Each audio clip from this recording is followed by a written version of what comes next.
Hormuz প্রণালীতে প্রায় 20,000 নাবিক আটকা পড়েছেন বলে বিবিসিকে জানিয়েছেন জাতিসংঘের আন্তর্জাতিক নৌপরিবহন সংস্থার প্রধান আর্সেনিও ডোমিঙ্গুয়েজ।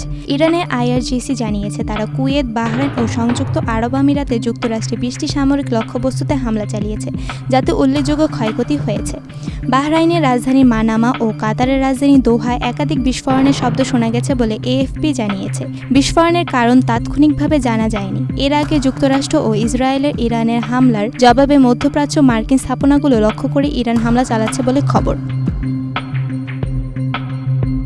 ইরানের রেভলিউশনারি গার্ড আইআরজিসি বলছে তারা উপসাগরে একটি মার্কিন তেল ট্যাঙ্কারে হামলা চালিয়েছে। যুদ্ধজাহাজ ডোবানোর জন্য যুক্তরাষ্ট্রকে ফলাফল ভোগ করতে হবে বলে হুঁশিয়ার দিয়েছে ইরান।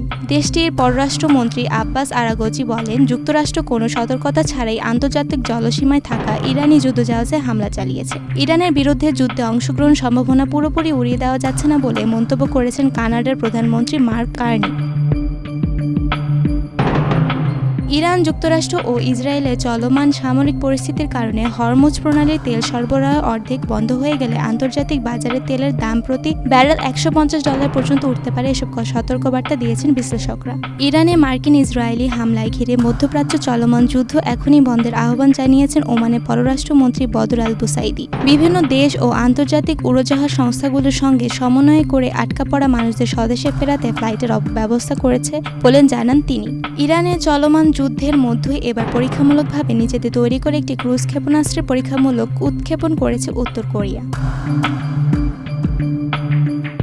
ইরানে আধা সরকারি ফার্স্ট নিউজ এজেন্সি জানায়, যুক্তরাষ্ট্রের ও ইসরায়েলের ছোড়া ক্ষেপণাস্ত্র ইরানের রাজধানী তেহরানে দক্ষিণ পারানন্দ শহরে 2টি স্কুলে পশ্চিমে আঘাত হেনেছে।